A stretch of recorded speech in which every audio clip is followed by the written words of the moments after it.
Okay students, मुझे लगता है आप सबकी तबीयत अच्छी होगी और कुछ नया सीखने के लिए तैयार हो गए आप। तो मेरा नाम है पलक पटेल। मैं Navsari Mahatma Gandhi institute of technical education and research centre में असिस्टेंट प्रोफेसर के तौर पे जॉब करता हूं और मैं आपको आज सिखाऊंगा सब्जेक्ट, उसका नाम है इंडियन कॉन्स्टिट्यूशन। ओके, अब आज की जो लेक्चर है वो फर्स्ट लेक्चर है, क्लास 1A, क्योंकि मैंने इस फर्स्ट लेक्चर को दो पार्ट में डिवाइड कर दिया, क्लास 1A और क्लास 1B। वो आपको बाद में एक्सप्लेन करूंगा क्यों मैंने ऐसा किया।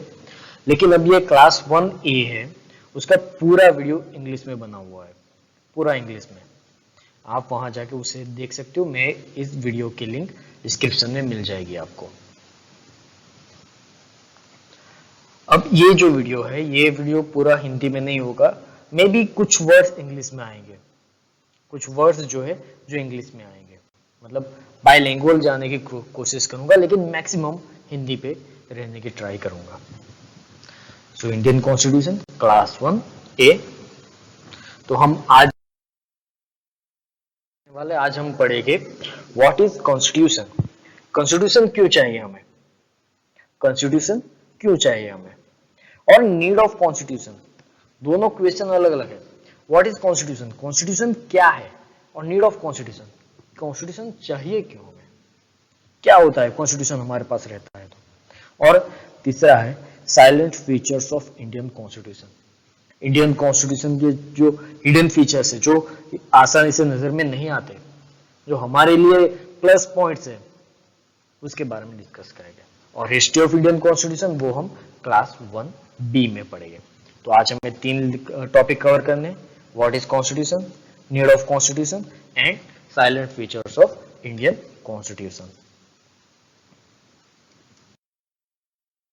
सो फर्स्ट हम पढ़ रहे हैं व्हाट इज कॉन्स्टिट्यूशन। कॉन्स्टिट्यूशन क्या है, सिंपल डेफिनेशन है। मैं ये ट्राई करूंगा कि इसमें जितना भी हो सके उतना सिंपल रखने की कोशिश करूंगा।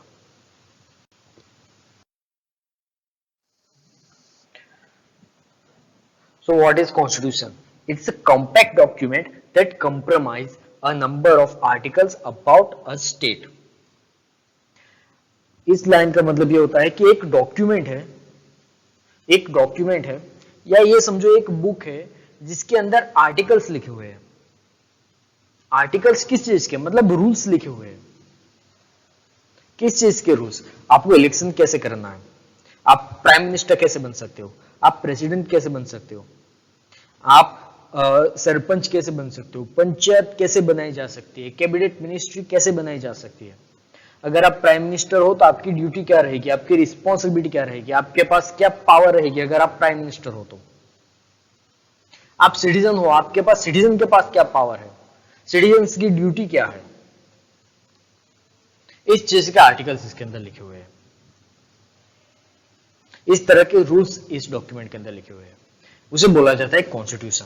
अब हर नेशन की बात की जाए, हर कंट्री की बात की जाए, अगर इंडिया की बात की जाए, उसके अलावा पाकिस्तान है, चाइना है, अमेरिका, कनाडा, हर स्टेट के अलग अलग कॉन्स्टिट्यूशन है, हर कंट्री के अलग अलग कॉन्स्टिट्यूशन है। तो उन लोगों के अलग अलग फंक्शन है, अलग अलग इलेक्शन होते हैं, तो वो सब चीजें उनमें लिखी गई होती है, तो उसे बोलते हैं कॉन्स्टिट्यूशन, राइट। और उसके अंदर एक और चीज लिखी हुई है कि स्टेट किसे बोलोगे आप, स्टेट किसे बोलोगे। यहां स्टेट की डेफिनेशन अलग हो जाती है। यहां स्टेट का मतलब ये नहीं होता कि गुजरात, महाराष्ट्र, राजस्थान, इसको स्टेट नहीं बोला जाता। यहां स्टेट का मतलब होता है गवर्नमेंट। आप गवर्नमेंट कैसे बनाते हो, कॉन्स्टिट्यूशन के अंदर जहां भी स्टेट नाम का मेंशन किया गया है, हमारे इंडियन कॉन्स्टिट्यूशन में जहां भी स्टेट वर्ड का इस्तेमाल किया गया है, वहां स्टेट के 2 मीनिंग दिखे गए हैं, या तो गवर्नमेंट या particular state. And maximum state का मीनिंग होता है गवर्नमेंट। यहां स्टेट का मीनिंग होता है गवर्नमेंट। यहां गवर्नमेंट का मीनिंग भी बताया गया है कि जिसके पास पावर है वो गवर्नमेंट है, और गवर्नमेंट का मीनिंग होता है स्टेट। तो आप स्टेट कैसे बना रहे हो, मतलब आप गवर्नमेंट कैसे बना रहे हो, आप कैबिनेट मिनिस्ट्री कैसे बना रहे हो, उस चीज उसमें लिखी हुई है। और अगर आप गवर्नमेंट हो, आप स्टेट हो, तो आपके पास कौन से पावर रहेंगे, आपको कौन सी चीज फॉलो करनी है। वो चीज लिखी हुई है कॉन्स्टिट्यूशन में, और ये जो डॉक्यूमेंट बनाया जाता है उसे कॉन्स्टिट्यूशन बोला जाता है। बहुत ही सिंपल है, मैंने बहुत ही सिंपल तरीके से समझा दिया कि ऐसा डॉक्यूमेंट, ऐसी बुक जिसके अंदर आर्टिकल लिखे हुए हैं, आर्टिकल किस चीज के, कि आप गवर्नमेंट कैसे बनाते हो, गवर्नमेंट बनने के बाद आपके पास पावर क्या रहते हैं, ये चीज लिखी गई है कॉन्स्टिट्यूशन में, तो इसे बोला जाता है कॉन्स्टिट्यूशन।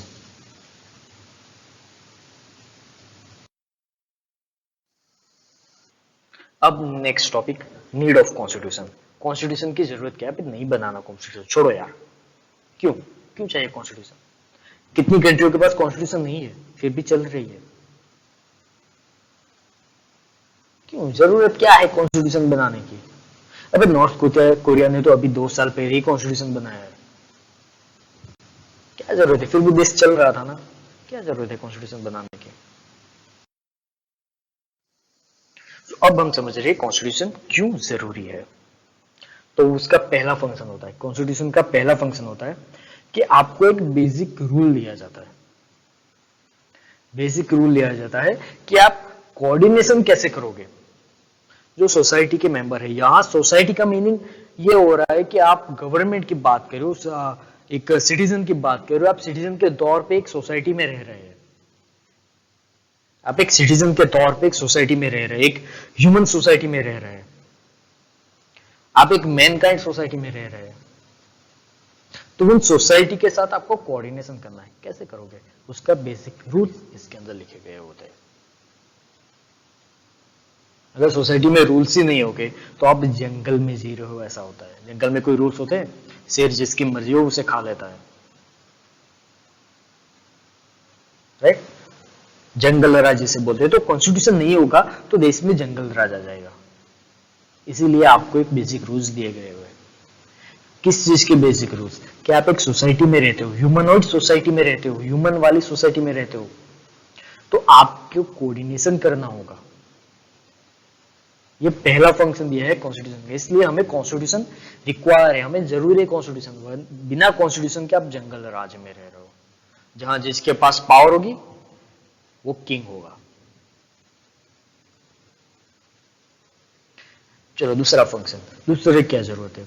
दूसरा फंक्शन है कि जिसके पास कॉन्स्टिट्यूशन की वजह से हमें कोऑर्डिनेशन नहीं मिलता है, ओके। अब सेकंड फंक्शन ये कह रहा है कि किसी के पास पावर भी देनी चाहिए, किसी को पावर भी देनी चाहिए जो आपके ऊपर रूल करे, और वो पावर किसे देनी है वो डिसाइड करता है कॉन्स्टिट्यूशन। अच्छा आप बताओ, प्राइम मिनिस्टर इलेक्ट होते हैं, ओके, प्रेसिडेंट इलेक्ट होते हैं, किसने कहा क्यों इलेक्ट होते हैं? कहां से पता चला कि उसे किस तरह इलेक्ट किया जाता है? उसके पास कौन कौन सी पावर है? उसके पास पावर किसने दी? कॉन्स्टिट्यूशन ने दी। कॉन्स्टिट्यूशन में उन लोगों को पावर दी, उन लोगों को लीडर बनाया हमने। प्राइम मिनिस्टर हमारे लीडर है, हमने उसे लीडर बनाया और इसीलिए उसके पास पावर दी गई, राइट? अब ये दोनों चीजें एक दूसरे को कोऑर्डिनेट कर रही है। देखिए फर्स्ट फंक्शन कह रहा है कि अगर कॉन्स्टिट्यूशन नहीं होगा तो जंगल राज आ जाएगा, जिसके पास ज्यादा पावर होगी वो आपको कंट्रोल करेगा। लेकिन सेकंड फंक्शन ये कह रहा है कि उसे पावर भी देनी चाहिए, गवर्नमेंट बनाने की पावर भी देनी चाहिए। लेकिन यहां थर्ड चीज है, तीसरा फंक्शन। तीसरा फंक्शन क्या रहता है कि जिसके पास पावर दी गई है उसे लिमिटेशन भी दी गई है। पहले फंक्शन में बोला गया कि जंगल राज नहीं आने देगा कॉन्स्टिट्यूशन, दूसरे फंक्शन में बोला गया पावर दी जाती है, और थर्ड फंक्शन क्या है, जिसे पावर दी गई उसे लिमिटेशन भी दी गई। मतलब कॉन्स्टिट्यूशन सबसे ऊपर है, कॉन्स्टिट्यूशन सबसे ऊपर है, वही डिसाइड करता है किसके पास पावर होगी किसके पास नहीं, और जिसके पास पावर भी है उसे लिमिट भी किया जा रहा है। और इन दोनों चीजों की वजह से जंगल राज नहीं होता। तो ये फर्स्ट फंक्शन इसलिए डिसाइड किया गया, इसलिए ये पहला फंक्शन है कि जंगल राज नहीं आएगा। और सेकंड और थर्ड फंक्शन में क्या बोला गया, पावर दी जाती है और पावर के साथ लिमिटेशन भी दी जाती है। फोर्थ फंक्शन की बात करते हैं, तो अगर आपके पास पावर है, आपके पास लिमिटेशन है, आप गवर्नमेंट बना रहे हो, तो आप गवर्नमेंट बनने के बाद आपकी कुछ ड्यूटी रहती है, आपकी कुछ ड्यूटी रहती है, वो ड्यूटी आपको फुलफिल करनी है। प्राइम मिनिस्टर की भी ड्यूटी होती है। अच्छा ये चारों फंक्शन को अगर मैं एक वर्ड में करूं तो यहाँ क्या बोलते हैं, हम बोलते हैं जंगल राज। ओके, जंगल राज नहीं आएगा, जंगल राज नहीं आएगा। ओके, सेकंड फंक्शन में दिया जाता है पावर, सेकंड फंक्शन दिया जाता है पावर। थर्ड फंक्शन में पावर के साथ आपको दी जाती है लिमिट, थर्ड फंक्शन में पावर के साथ आपको दी जाती है लिमिट। और फोर्थ फंक्शन आपको रिस्पॉन्सिबिलिटी देता है, रिस्पॉन्सिबिलिटी देता है किस चीज की, कि सोसाइटी में, सोसाइटी की जो कंडीशन है, सोसाइटी की जो रिक्वायरमेंट है उसे फुलफिल करो। आप प्राइम मिनिस्टर बन गए, आपके पास पावर है, पावर के साथ आपके पास लिमिटेशन भी है, तो आपकी ड्यूटी क्या हुई, सिटीजन की जो रिक्वायरमेंट है वो फुलफिल करो, सोसाइटी की जो रिक्वायरमेंट है फुलफिल करो, राइट। ये चार फंक्शन हमें दिए गए हैं, इसलिए हमें कॉन्स्टिट्यूशन की जरूरत है। सीधा फर्स्ट फंक्शन यही समझ लो कि कॉन्स्टिट्यूशन की वजह से आपके जो सोसाइटी है उसमें जंगल राज नहीं आता। दूसरा वो पावर देता है, तीसरा लिमिटेशन, और लास्ट रिस्पॉन्सिबिलिटी। ये तीनों चीज कॉन्स्टिट्यूशन की वजह से मिलती है, इसलिए जरूरी है कॉन्स्टिट्यूशन हमारे लिए।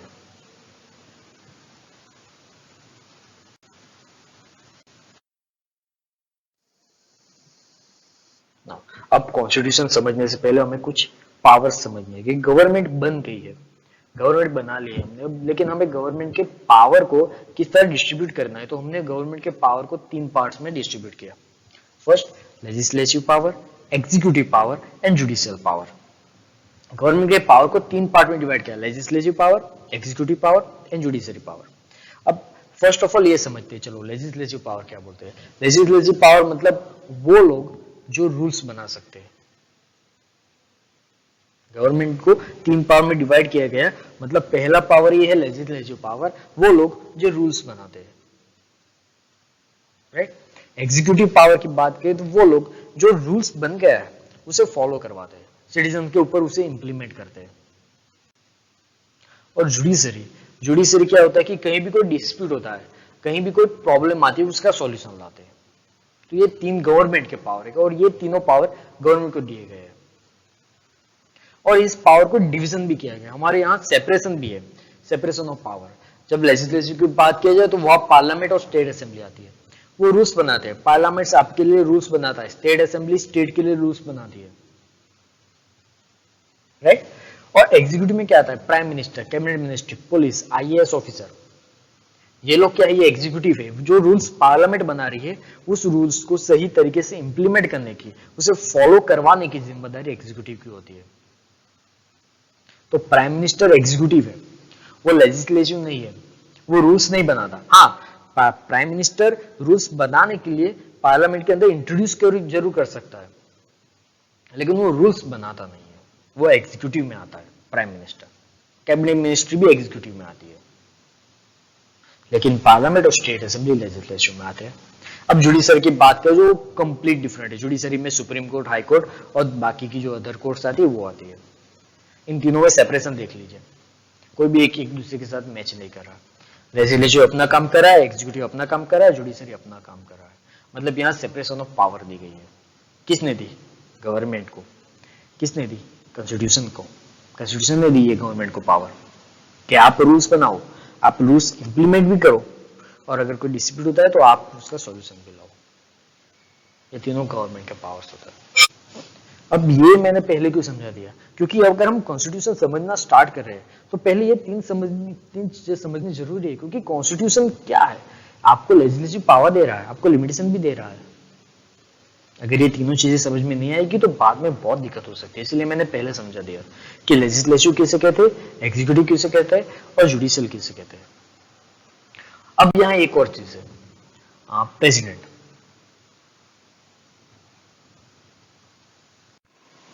ओके, तो यहाँ एक और चीज है, गवर्नमेंट पावर में एक वो क्या बोलते हैं, प्रेसिडेंट। प्रेसिडेंट और गवर्नर, ये दो लोग आते हैं। ये दोनों ऐसे लोग हैं जो लेजिस्लेटिव और एग्जीक्यूटिव दोनों में आते हैं। ये बात याद रखना कि हमारे गवर्नमेंट है, इंडियन कॉन्स्टिट्यूशन ने प्राइम मिनिस्टर प्रेसिडेंट और गवर्नर इन दोनों को लेजिस्लेटिव पावर भी दी हुई है और एग्जीक्यूटिव पावर भी दी है। मतलब हमारे प्रेसिडेंट रूल्स बना भी सकते और उसे इंप्लीमेंट भी करवा सकते हैं, ठीक है। और गवर्नर के पास भी ये पावर है। जब हम प्रेसिडेंट और गवर्नर को डिटेल में समझेंगे तब ये पूरी डिटेल में समझाऊंगा, ठीक है। अभी स्टार्ट करते हैं हम लोग salient features of Indian constitution. अब स्टार्ट हो रहा है इंडियन कॉन्स्टिट्यूशन के कुछ फीचर्स, ठीक है। तो पहला फीचर है कि जो कॉन्स्टिट्यूशन है वो लेंथीएस्ट और रिटन कॉन्स्टिट्यूशन है, मतलब लिखा हुआ और सबसे लंबा कॉन्स्टिट्यूशन है। लिखा हुआ और सबसे लंबा कॉन्स्टिट्यूशन है, ठीक है। और ये कंटेन क्या करता है, 395 आर्टिकल्स और 8 शेड्यूल्स। 395 आर्टिकल्स, इमेजिन हमारे पास 400 से ज्यादा आर्टिकल्स है, 400 से ज्यादा रूल्स है हमारे कॉन्स्टिट्यूशन में। सबसे लंबा और लिखा हुआ कॉन्स्टिट्यूशन है हमारा, ठीक है। अभी तो ये बढ़ चुका है क्योंकि ये कौन सा है, 1950 में जब फर्स्ट टाइम कॉन्स्टिट्यूशन बना था उस वक्त 395 आर्टिकल्स थे। अब तो 400 क्रॉस कर चुके हैं, आई थिंक अब 500 के पास पहुंचने वाले हैं। तो इतने ज्यादा आर्टिकल्स हमारे कॉन्स्टिट्यूशन में, लेकिन इतना क्यों है, लंबा क्यों है, इतना लंबा और ये क्यों है हमारे पास, तो ये समझ वाई इतना लंबा आर्टिकल क्यों है हमारा। छोटा आर्टिकल्स नहीं बना सकते थे अपने नॉर्थ, हमारा कॉन्स्टिट्यूशन लंबा क्यों, आपने नॉर्थ कोरिया का आर्टिकल कॉन्स्टिट्यूशन देखा है, इतना छोटा सा है, गूगल सर्च कर लेना आपको मिल जाएगी। इतना छोटा सा आर्टिकल है, 7 पेज का आर्टिकल कंप्लीट। हमारा कॉन्स्टिट्यूशन इतना लंबा क्यों है, चलिए पढ़ते हैं। तो पहले ये समझते हैं कि रिटन कॉन्स्टिट्यूशन क्या होता है और नॉन रिटन कॉन्स्टिट्यूशन क्या होता है। सो रिटन कॉन्स्टिट्यूशन क्या है, अमेरिका के पास रिटन कॉन्स्टिट्यूशन है, अब ब्रिटेन के पास नॉन रिटन कॉन्स्टिट्यूशन है। अब अमेरिका के पास रिटन कॉन्स्टिट्यूशन है मतलब उसे बुक में लिखा हुआ है, लेकिन नॉन रिटन का मतलब ऐसा नहीं होता कि कोई उसे याद करके बैठा हुआ है, ओके। यहाँ टाइपिंग और राइटिंग इसमें कोई डिफरेंस नहीं है। कई सारे लोग ये समझ लेते हैं कि रिटन मतलब हाथों से लिखा हुआ और नॉन रिटन मतलब उसे टाइप किया हुआ, ऐसा भी कोई डिफरेंस नहीं है। यहाँ डिफरेंस है अमेंडमेंट का, उसमें चेंजेस करने का। सो अमेरिकन कॉन्स्टिट्यूशन और ब्रिटिश कॉन्स्टिट्यूशन में दो डिफरेंस है। पहला, अमेरिकन कॉन्स्टिट्यूशन किस तरह, बुक की तरह है। बुक, अगर आपके पास कोई बुक है, आप जो अगर कोई बुक पढ़ रहे हो, वो बुक क्या होती है, पूरे एक साल में एक बार प्रिंट होती है। बुक क्या है, एक साल में एक बार प्रिंट होती है, तो वो रिजिड हो गई, मतलब आप उसे एक बार प्रिंट कर रहे हो और पूरे साल वो चल रही है। वैसा ही होता है अमेरिकन कॉन्स्टिट्यूशन में, उसमें अमेंडमेंट बहुत ही कम होते हैं, उसमें चेंजेस बहुत ही कम होते हैं, इस वजह से उसे बार बार प्रिंट करने की जरूरत नहीं पड़ती। आपका जो अगर ये सोचो कि हमारे पे अमेंडमेंट अगर रिजिड कॉन्स्टिट्यूशन होता, हमारा कॉन्स्टिट्यूशन कम हो रहे होते, तो 395 जो आर्टिकल्स है उतने ही रहते, बार बार प्रिंट करने की जरूरत नहीं। तो उसे बोलते हैं रिटन कॉन्स्टिट्यूशन। क्यों प्रिंट करना, एक साल चल रही है, चलने दो। अब नॉन रिटन की बात करें तो वो मैगजीन की तरह होती है, मैगजीन या न्यूज़पेपर रोज प्रिंट होते हैं, नई नई न्यूज आती है। मैगजीन मंथली प्रिंट होता है, हर मंथ में नई मैगजीन आती है, राइट। और ये बार बार प्रिंट करने की जरूरत क्यों पड़ती है, मतलब कॉन्स्टिट्यूशन को बार बार प्रिंट करने की जरूरत क्यों पड़ती है, क्योंकि वो फ्लेक्सिबल है, उसमें आसानी से कुछ भी चेंज किया जा सकता है।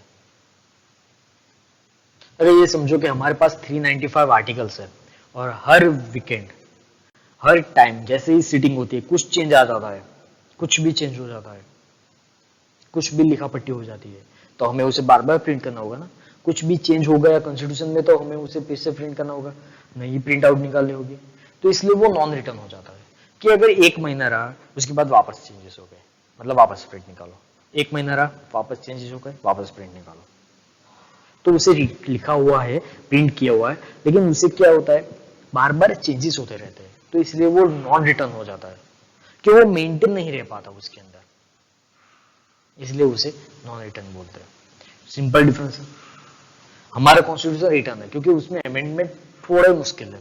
अमेरिका की तरह एकदम रिजिड नहीं है और ब्रिटिश की तरह एकदम फ्लेक्सिबल भी नहीं है, हम दोनों के बीच में है। लेकिन हमारा कॉन्स्टिट्यूशन बार बार प्रिंट करने की जरूरत नहीं पड़ती। अभी तो बार बार प्रिंट हो रहा है, जब भी सिटिंग होती है चेंज हो जाता है। क्यों? क्योंकि अभी हमारे पास मेजोरिटी है। जब मेजोरिटी नहीं होती है ना, तब उसे बार बार प्रिंट करने की जरूरत नहीं पड़ती। कुछ साल ऐसे थे जब हमारा कॉन्स्टिट्यूशन कंप्लीट रिजिड हो गया था, कंप्लीट रिजिड हो गया था, क्योंकि कुछ अमेंडमेंट भी नहीं आ रहे थे, और अमेंडमेंट आता भी है तो एक या दो अमेंडमेंट, ठीक है।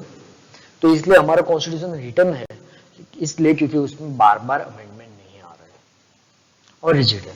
ओके, ये हम बाद में समझेंगे रिजिड कॉन्स्टिट्यूशन क्या होता है, वो बाद में समझेंगे। अभी ये समझ लो कि हमारा कॉन्स्टिट्यूशन रिटर्न है, लेकिन अब हम समझ रहे हैं उसे लेंथियस क्यों बोलते हैं। जियोग्राफिकल फीचर्स है, हिस्टोरिकल फैक्टर है, सिंगल कॉन्स्टिट्यूशन है और डोमिसाइल बाय लीगल लुमिनरीज है। अब इन चारों को हम डिटेल में समझते हैं। चलिए,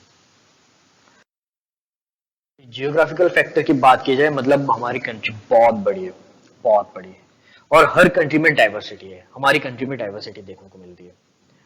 आप गुजरात में रह रहे हो, राजस्थान में जाओ, भाषा चेंज, खाना चेंज, कपड़े तक चेंज, पड़ोसी है ना हमारे, फिर भी चेंज। मैं गुजरात से हूं इसलिए। ओके, अब गुजरात की बात की जाए तो महाराष्ट्र की बात करते हैं। चलिए, महाराष्ट्र में भी खाना चेंज, कपड़े चेंज, बोली चेंज, भाषा change. Madhya Pradesh same thing, same thing है ना।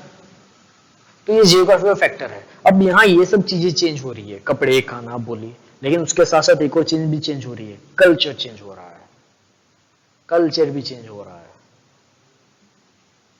तो उन सभी कल्चर को एक साथ रखना होगा, हमें एक साथ रखना होगा। वो सभी चीजों को ध्यान में रख के हमें कॉन्स्टिट्यूशन बनाना था। इसलिए ये जियोग्राफिकल फैक्टर की वजह से हमारे यहाँ कॉन्स्टिट्यूशन लंबा हो गया, क्योंकि सभी कम्युनिटी को, सभी कल्चर को एक ही कॉन्स्टिट्यूशन में हमें रखना था। इसलिए हिस्टोरिकल फैक्टर, इंडिया की हिस्ट्री, कितनी बड़ी हिस्ट्री थी यार।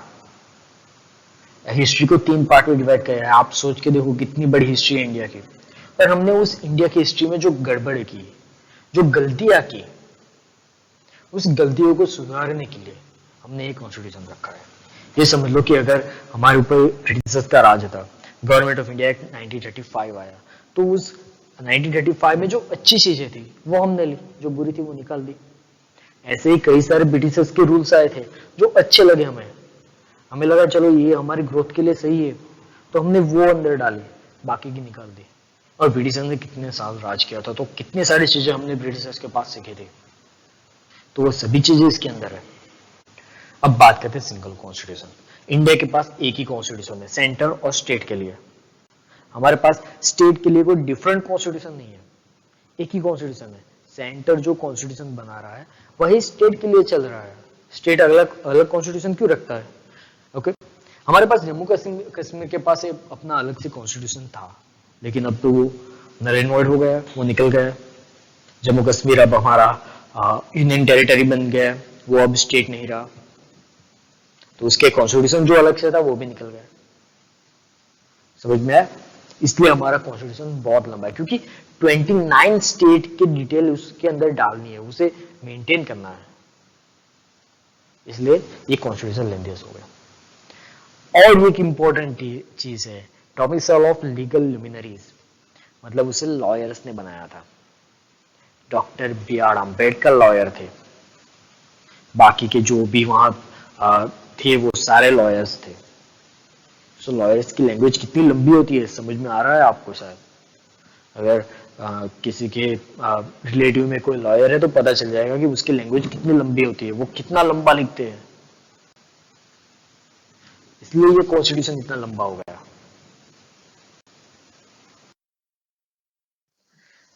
अब हमारे पास कि हमने दूसरे सोर्स से हमने इसे कॉन्स्टिट्यूशन बनाया। कई सारे लोग बोलते हैं कि इंडियन कॉन्स्टिट्यूशन कॉपी पेस्ट है, कॉपी पेस्ट है क्योंकि हमने दूसरे सोर्स से इसे लिया, लेकिन असल में ये कॉपी पेस्ट नहीं है। हाँ, हमने कॉपी जरूर की लेकिन पेस्ट नहीं किया। हमने कॉपी जरूर की लेकिन पेस्ट नहीं किया। हमने क्या किया, दूसरे कॉन्स्टिट्यूशन से वो पार्ट उठाए, वो चीजें उठाई, लेकिन उसे अपने हिसाब से चेंज किया, अपनी रिक्वायरमेंट के हिसाब से उसे बदला। राइट?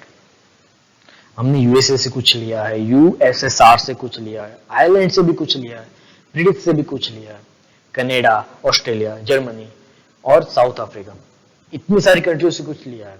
इसलिए हमें ज्यादातर कॉपी पेस्ट कॉन्स्टिट्यूशन बोला जाता है, लेकिन ऐसा नहीं है। अब ये सारी चीजें मैं डिटेल में आप नेक्स्ट लेक्चर में करवाऊंगा, अभी नहीं, क्योंकि अभी साइलेंट फीचर्स हमें कंप्लीट करनी है। अगर ये करवाना चाहूंगा तो बहुत टाइम चला जाएगा। अब blend of rigidity and flexibility, हमारा कॉन्स्टिट्यूशन कंप्लीट रिजिड भी नहीं है, कंप्लीट फ्लेक्सिबल भी नहीं है। हम पहले ही बात कर चुके हैं American constitution complete rigid constitution है। क्यों? क्योंकि वहां अमेंडमेंट बहुत ही लेस होते हैं। अब अमेंडमेंट कैसे किया जाता है वो समझते हैं आप। अमेरिका के अंदर क्या होता है कि यूनियन गवर्नमेंट होती है वो पास कर देती है। ओके, यूनियन गवर्नमेंट होती है वो पास कर देती है। लॉ पास होने के बाद वो स्टेट गवर्नमेंट के पास जाता है, वो जाता है स्टेट गवर्नमेंट के पास। अब स्टेट गवर्नमेंट में क्या होता है, third fourth of state government, मतलब अमेरिका की जो कितनी भी कंट्री है, जितने भी स्टेट है, वो स्टेट क्या करेंगे, third fourth of state government को वो लॉ पास करना होगा, तभी वो अमेंडमेंट होगा, और ये पॉसिबल ही नहीं है। इसलिए अमेरिकन कॉन्स्टिट्यूशन बहुत ही ज्यादा रिजिड हो जाता है। फ्लेक्सिबल की बात करते हैं तो ब्रिटिश कॉन्स्टिट्यूशन बहुत ज्यादा फ्लेक्सिबल है, आसानी से आप यूनियन गवर्नमेंट, वहां एक ही गवर्नमेंट यूनियन गवर्नमेंट है, स्टेट की कोई डिफरेंट गवर्नमेंट नहीं है। लेकिन यूनियन गवर्नमेंट क्या होता है, कुछ भी पास करना, सिंपल मेजोरिटी पास कर दो, 50% वोटिंग से पास कर दो, कुछ भी रूल्स हुआ, आपका अमेंडमेंट आसानी से हो गया। हमारे पास डिफरेंट है, हमारे पास रिजिड भी नहीं है और फ्लेक्सिबल भी नहीं है, कंप्लीट रिजिड नहीं है, कंप्लीट फ्लेक्सिबल भी नहीं है। हमारा अमेंडमेंट थोड़ा हार्ड है क्योंकि हमने अमेंडमेंट को 3 पार्ट में डिवाइड कर दिया, सिंपल, स्पेशल और स्टेट रिलेटेड। हम ये बाद में समझेंगे जब हम अमेंडमेंट करवाएंगे। अभी ये समझ लो कि हमारा कंप्लीट रिजिड भी नहीं है और कंप्लीट फ्लेक्सिबल भी नहीं है। अब फेडरल सिस्टम विथ यूनिटरी बायस, हमारा सिस्टम फेडरल है। फेडरल सिस्टम का क्या हुआ कि हमारे पास स्टेट गवर्नमेंट भी है और यूनियन गवर्नमेंट भी है, ये होता है फेडरल सिस्टम। यूनिटरी सिस्टम का मतलब होता है कि हमारे पास सिर्फ एक ही गवर्नमेंट है, सेंटर में एक ही गवर्नमेंट है, वो खुद डिसाइड करती है कि स्टेट में कौन बैसेगा, स्टेट में कौन सी गवर्नमेंट आएगी, वो डिसाइड करती है सेंटर। हमारे यहाँ क्या होता है, स्टेट अलग से इलेक्ट होते हैं, स्टेट गवर्नमेंट अलग से इलेक्ट होती है, और उस स्टेट गवर्नमेंट के पास कुछ पावर भी दिखी हुई है, तो फेडरल सिस्टम हुआ।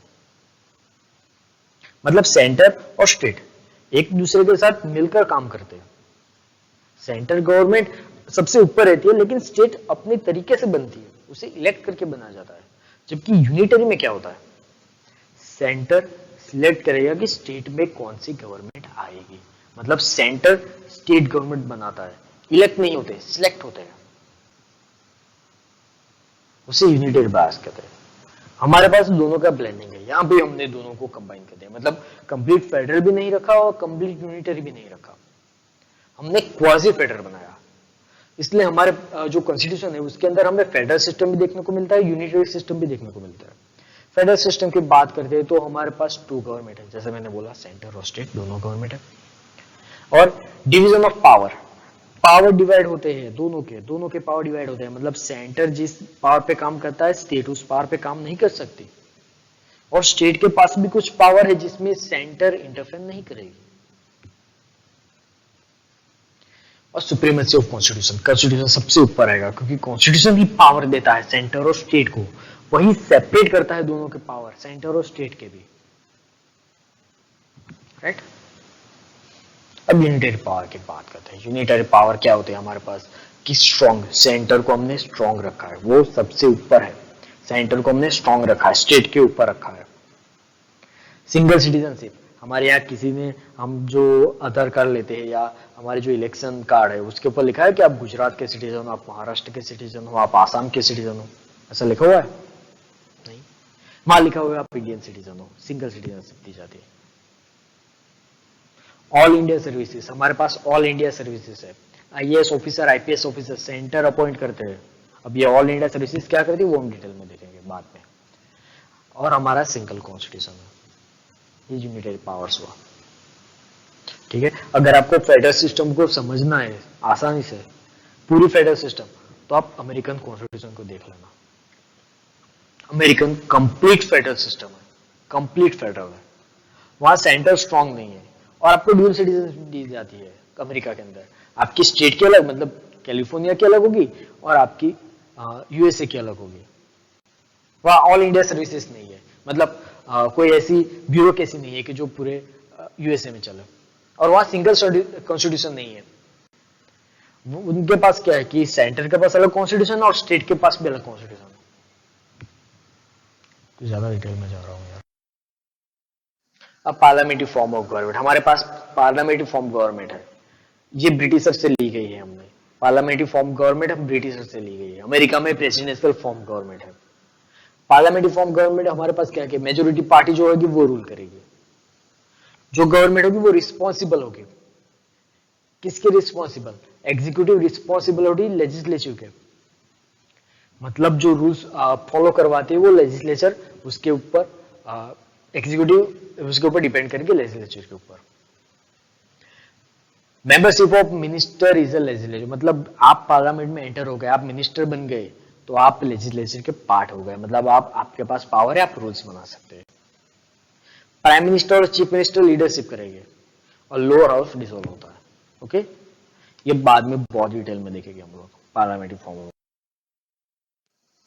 अब हमारे पास क्या है, पार्लियामेंट्री सोवरेनिटी और जुडिशियल सुप्रीमेसी, ये दोनों समझते हैं, एक चार्ट से समझते हैं। चलिए ठीक है, क्या होता है, पार्लियामेंट के पास पूरी पावर भी नहीं है और जुडिशरी सुप्रीम भी नहीं है। यहाँ पे क्या होता है, यहाँ चलिए देखिए।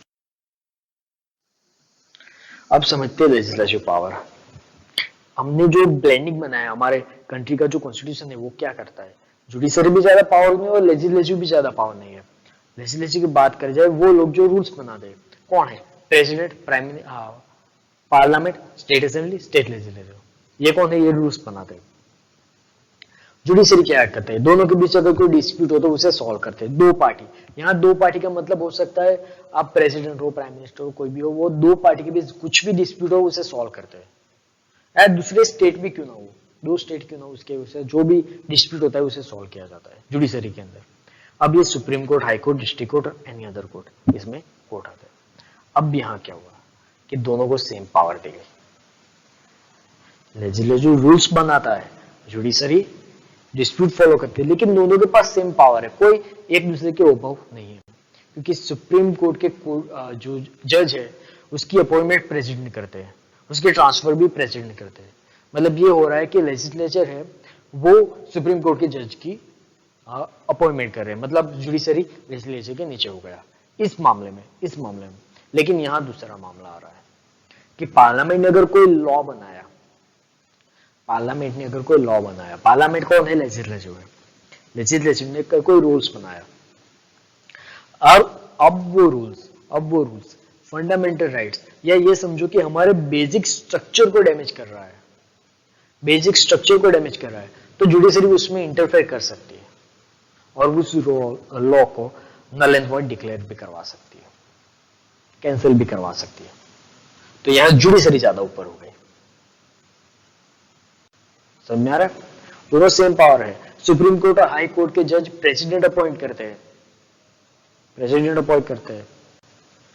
लेकिन अगर पार्लियामेंट ने कोई लॉ बनाया तो अगर वो लॉ बेसिक स्ट्रक्चर को डैमेज कर रहे हैं, हमारे कॉन्स्टिट्यूशन के बेसिक स्ट्रक्चर को डैमेज कर रहे हैं, तो जुडिशरी उसे नल एंड वॉइड डिक्लेयर करवा सकती है।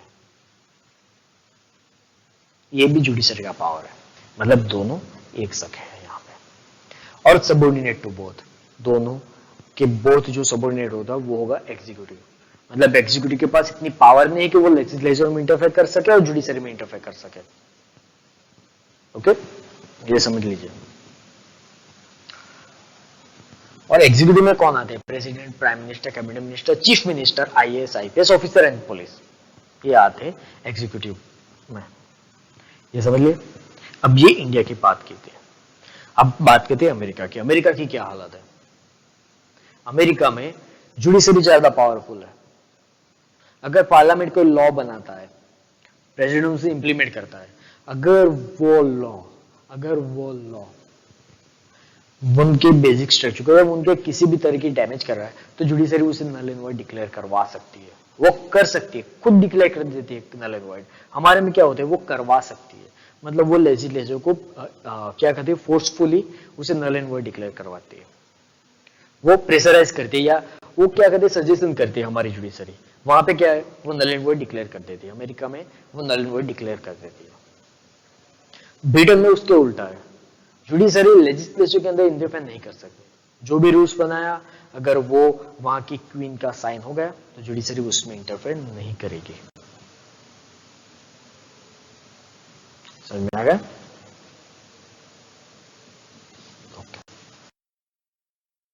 इंटीग्रेटेड एंड इंडिपेंडेंट जुडिशरी मतलब अब क्या हो रहा है कि हमारी जुडिशरी इंडिपेंडेंट है। मैंने पहले ही बोला प्रेसिडेंट उसके अपॉइंटमेंट और ट्रांसफर करती है किसके? सुप्रीम कोर्ट के जज की। सुप्रीम कोर्ट और हाई कोर्ट के जज की अपॉइंटमेंट और ट्रांसफर प्रेसिडेंट करते हो।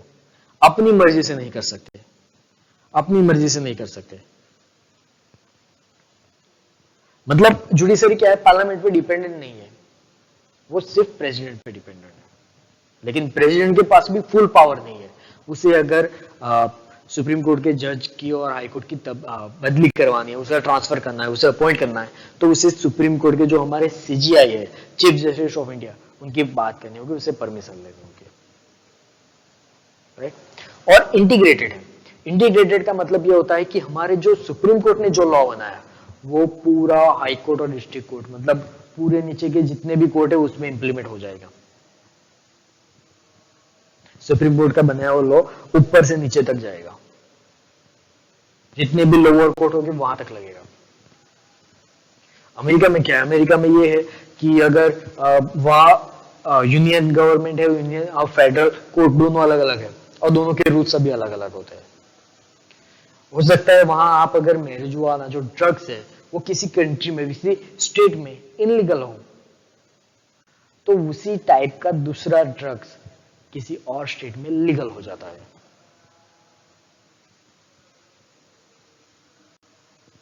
Right?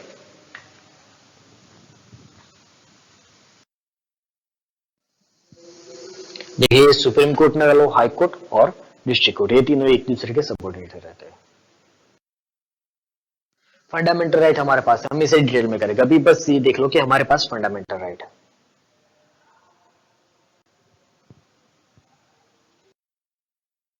Directive principles of state policy, ये भी हम डिटेल में करेंगे, उसका पूरा एक लेक्चर बनाया हुआ है मैंने, ये भी डिटेल में करेंगे। Directive principles of state policy एक लेक्चर पूरा।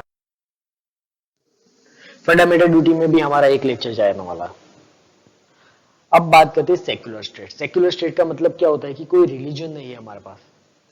हमारे कॉन्स्टिट्यूशन में किसी भी रिलीजन का मेंशन नहीं है जिसे हम बोल सके ये ऑफिशियल रिलीजन है, ऐसा कुछ भी मेंशन नहीं किया गया है।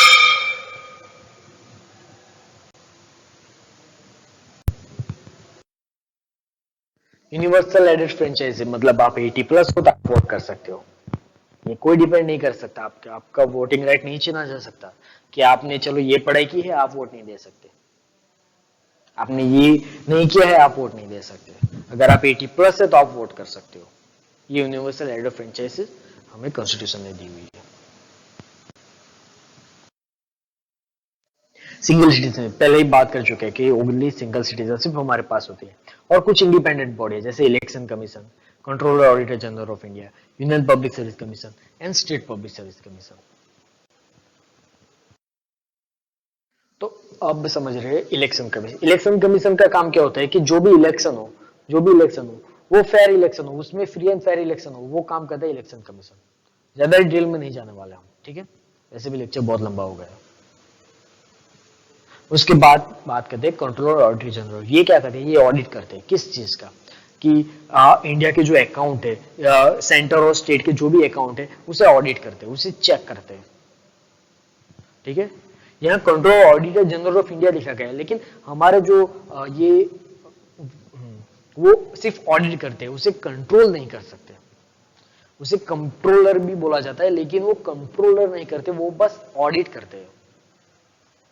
तो इसके नाम के आगे बहुत ज्यादा डिफरेंस रहता है। सिर्फ ऑडिट करते हैं। ओके? सेंटर और स्टेट के जितने भी अकाउंट है उसे ऑडिट करते हैं। कुछ प्राइवेट फर्म के लिए वो पोर्टफोलियो भी बनाते हैं। यूनियन पब्लिक सर्विस क्या करती है? वो सेंटर के लिए रिक्रूटमेंट एजेंसी के काम करती है। वो आईएएस आईपीएस और आईएफएस ऑफिसर का रिक्रूटमेंट करती है। साथ में वो उनकी सैलरी भी डिसाइड करती है, उसके प्रमोशन के भी डिसीजन लेती है। ये यूनियन पब्लिक सर्विस कमीशन ये काम करती है और ये इंडिपेंडेंट बॉडी है। ओके? ये इंडिपेंडेंट बॉडी है। इसके चेयरमैन और मेंबर की अपॉइंटमेंट प्रेसिडेंट करते हैं। राइट?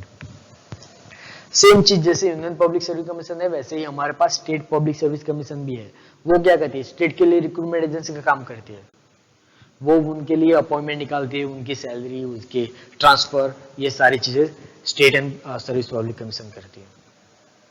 ओके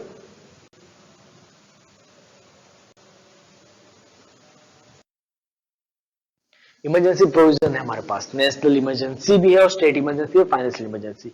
ये हम लास्ट बाद में करेंगे। बहुत सारे साइलेंट फीचर्स है जो हम बाद में डिस्कस करने वाले हैं। ओके तो ये भी सब ये समझ लो। ओके 3 टायर गवर्नमेंट की बात करें तो 73 और 74 कॉन्स्टिट्यूशन अमेंडमेंट एक्ट हमारे पास है। ये अमेंडमेंट हुआ था जिसमें हमें पंचायत और म्युनिसिपैलिटी दी गई थी, जहां हमें 3 टायर गवर्नमेंट मिला।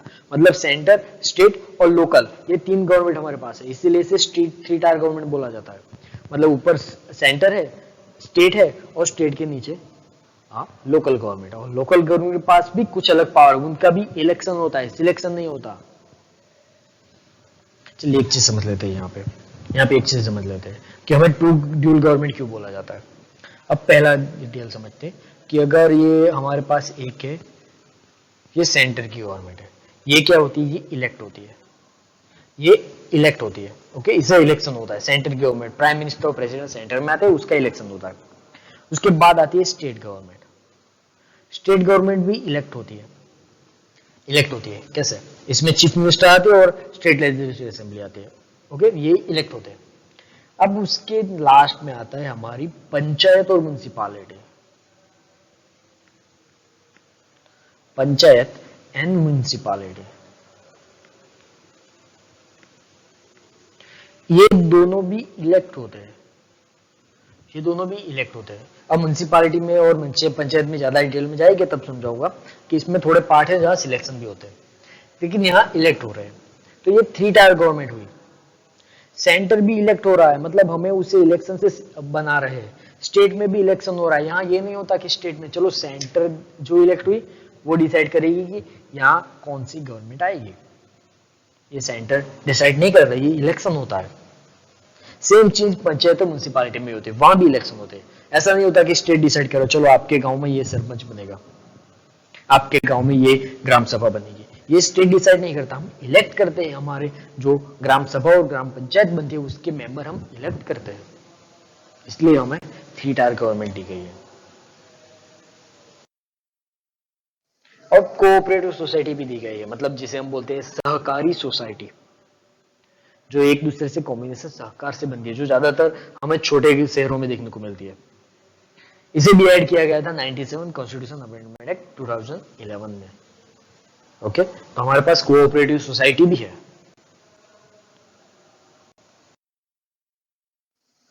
तो यहां हमारे साइलेंट फीचर्स कंप्लीट हो रहे हैं। Always do your best, whatever you plant now you will harvest later. ये बोला था बाय ऑग मैंडरिन ने, सॉरी मैंडिनो।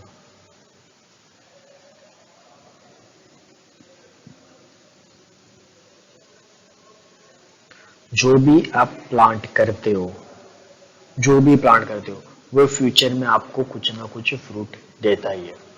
अगर आपने कुछ अच्छा प्लांट किया होगा तो आपके उसे फ्रूट अच्छे मिलेंगे, अगर कुछ खराब प्लांट किया होगा तो उसके फ्रूट भी आपको वैसे ही मिलेंगे।